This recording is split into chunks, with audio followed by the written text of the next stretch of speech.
Hello and welcome. Yes, welcome to our third podcast. And again, today we're going to talk about some technical things. We talked about Arduinos last time around. We have some more kind of electronics that we'd like to talk about as a part of that. So our first topic today is going to be around relays and some of the options we have there as well as MOSFETs.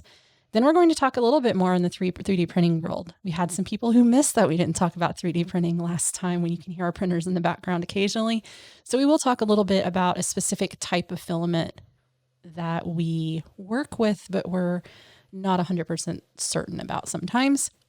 And then again, I have a surprise for Evan. Yes, he loves surprises, and I love surprising people. So go ahead and let Evan start us off. He has some goodies here available for us to talk about.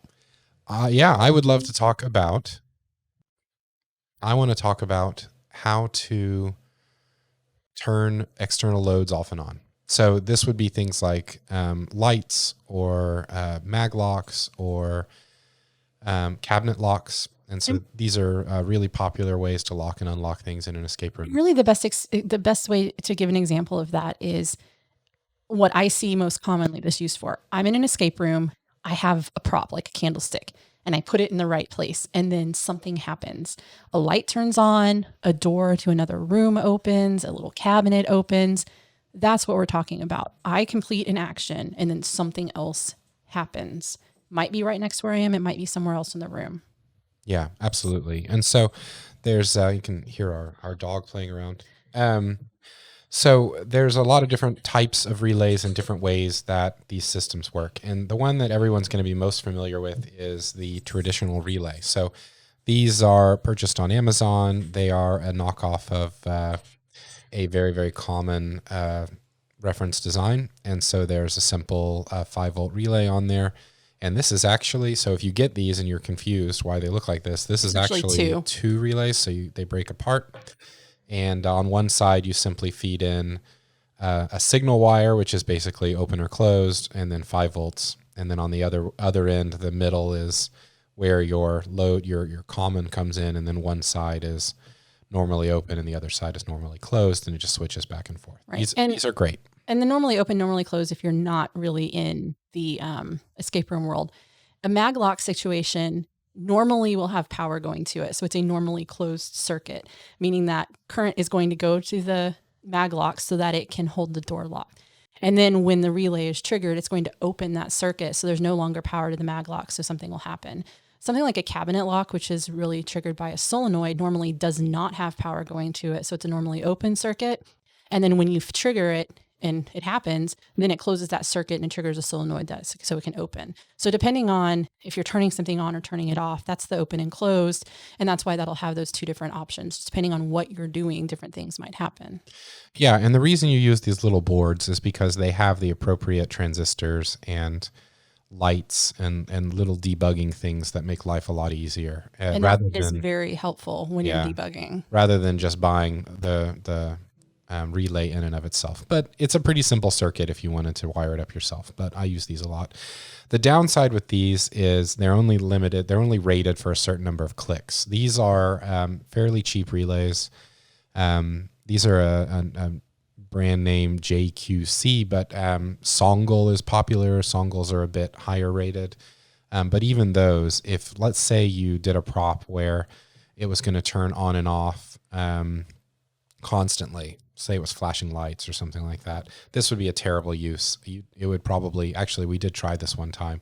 We turned on and off 120 volt Christmas light, and it lasted about 3 days. So we did not use that anymore. Yeah, I mean, this is the wrong thing for that. And also the other downside of these is inside they're physically moving. So if you've ever been in an escape room and you've put something down and you hear a click, and then something happens. That click is this device. And I have been in escape rooms where I could not figure out what the puzzle was. So I just moved things around until I heard the clicks. And that's how I solved the puzzle. Being a prop maker, I knew to do that, right? And I know a lot of other people who play a lot of escape rooms know that too. But it is a downside. If you're making an escape room and you expect enthusiasts to come play, they hear that click, they are going to know that something is supposed to happen or that they're on the right path. Yeah. So we generally only use these as the final maglock turner on or offer, um, because they're going to only be triggered a couple of times a day. And it's okay if it clicks because that's when the doors can actually unlock. But otherwise, we try to avoid them because they have a lot of downsides. The next closest thing to that is actually this relay board. And so this is made by Seed Studio, which makes a lot of really great Arduino compatible devices. And so this is just a shield that stacks on top of an Arduino. You do absolutely nothing. And it has 5 relays built in and the appropriate places to screw all of those different parts in. And it really just sits on top of it. The only difference is there's 4 of them, really easy to use. We have used those when we're in a hurry to get something done. Yep. And it's great because you don't have to wire anything. You just plop them on there. And we bought these locally for, I don't know. They were like $8. Yeah, they were pretty cheap. And from our favorite electronics store that's probably closing. We're very sad. I know. The very last discount overstock electronics store in Dallas is going out of business, and it's very sad. And then we have another relay option here that Evan wanted to show you, and it's a relay. It works like a relay if you want to pick that up, but the difference is it's solid state.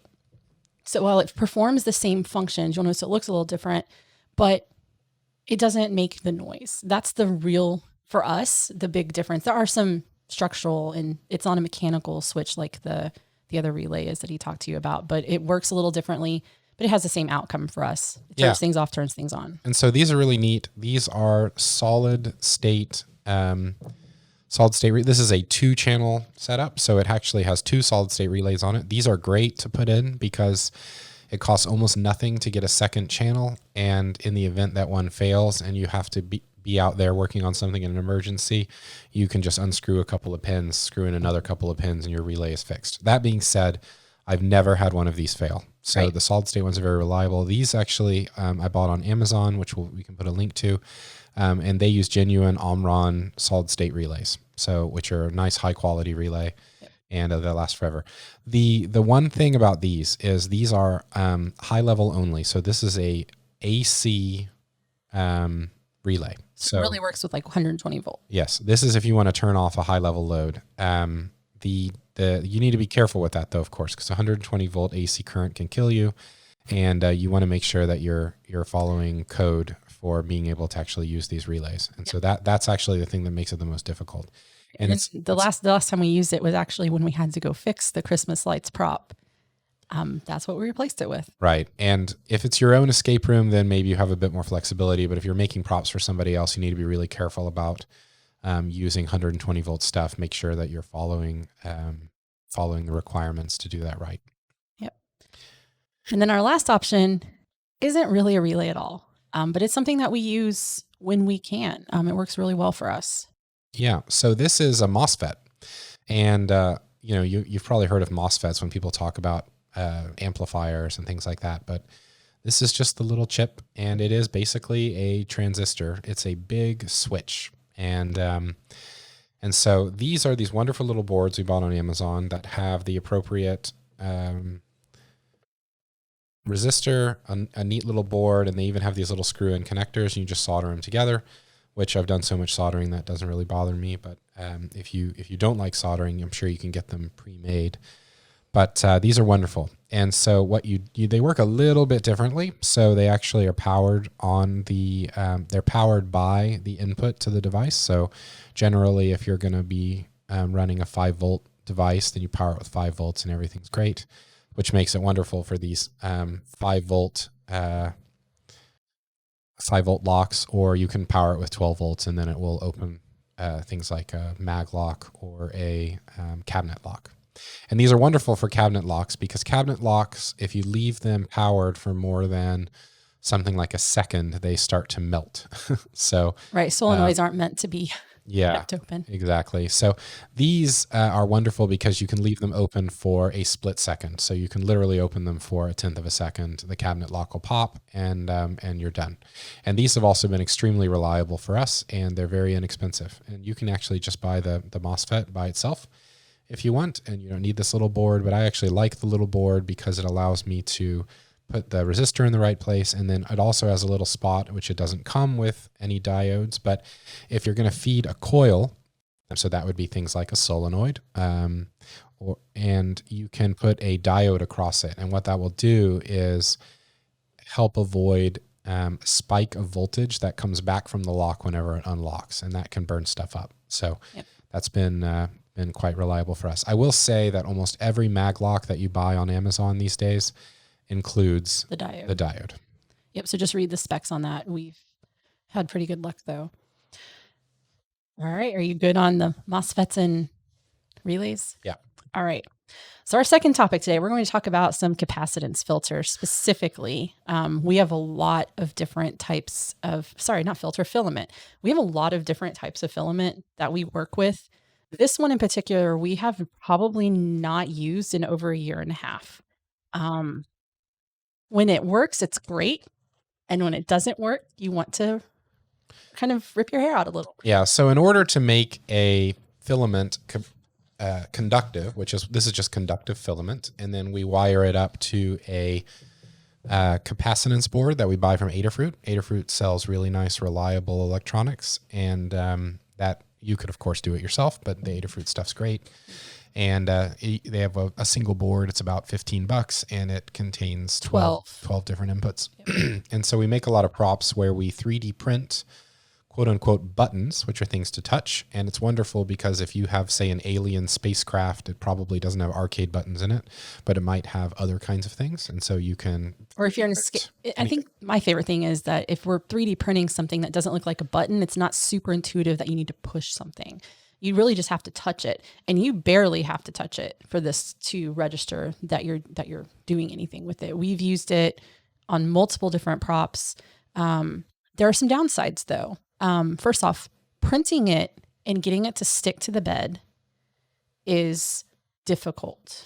Yeah. So this is a PLA impregnated with a metal that makes it conductive. I think it's like a graphite, but you'd have to ask the makers. And whenever you impregnate a filament with some sort of brittle material, or any sort of filler, you can make the filament more brittle. And so this stuff is quite brittle. If it sits still and it's got any pressure on it at all, it breaks. Yeah, and so you can see how easy it is to break. It could be that it needs to be a little bit drier, but it's actually done this since day one. And actually, there's a lot of people who talk about how this stuff is pretty brittle. Now, the good news is it's brittle as a filament, but once you print something, as long as you design it with appropriate tolerances, it actually works pretty well. And we generally don't have it break unless we try to print it too thin. So you got to watch out for that. And as far as if you do end up using that, some of the things we tried that worked. Well, let's start with the things we tried that didn't work. Printing it straight on the printer bed did not work unless it was a very large piece. We were designing some pieces that were actually pretty small and pretty fragile, which caused some problems in the long run anyway. But we ended up having to put painter's tape on the printer bed for this to stick on. And then in order to get it off, we had to pull the printer tape the painter's tape off the printer bed and then pry it. And sometimes I had to use a brush to get it off the front of the piece when it came off. It didn't want to stick, but once it did stick to something, it didn't want to come off of it. So there are some other recommendations people have around using hairspray or things like that to get this done. But in general, it's a very finicky plastic. Yeah. And it's not one of those things that we can leave on the printer overnight. Yeah. And also, just so you know, this is the only filament that requires any sort of weird bed stuff for us. We print many different kinds of filament without any issue. And that's the only one that's been a little bit special. But but the results are amazing. So it's worth the hassle. And it's really worth it because when you're in an escape room and you can just touch something, you're like, whoa, what happened? It's way more immersive, in our opinion, than some of the other ways that you can interact with props that get made. So we're a fan of that one. Yeah, absolutely. All right. Evan's looking at me because he knows that we have a surprise for him now. You might want to move those off because what I have for you today is pretty big.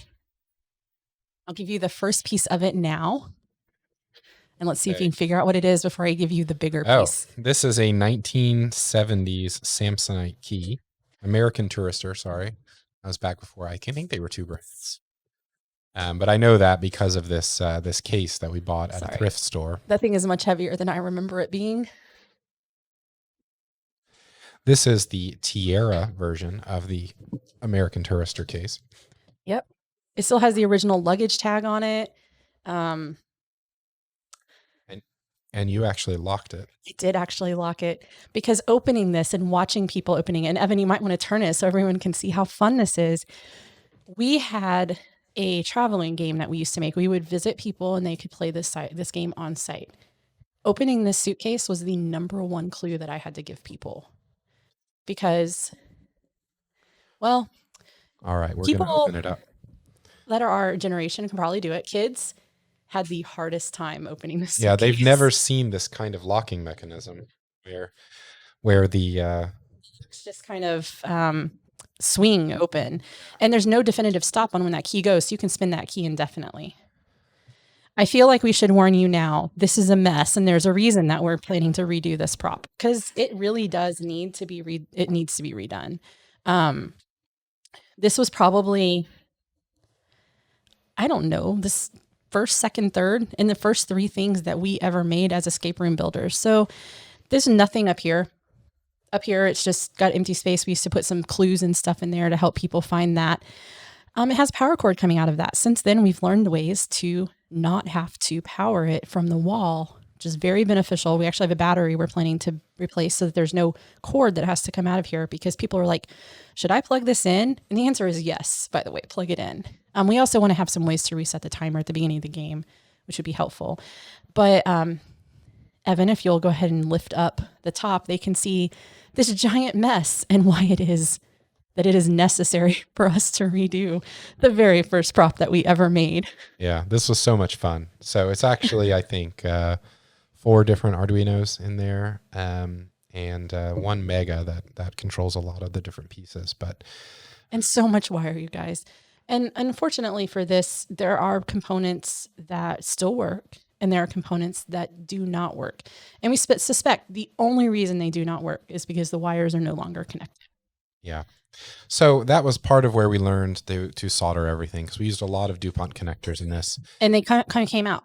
Yeah. And so as the case gets jostled around, they disconnect. But this was a lot of fun, and watching people play it is a lot of fun because there's a lot of cool stuff. And so this was a laser cut plywood, actually. This was before Evan and I knew how to do lasers. So I actually measured all of these and how big the holes had to be and how big the components were.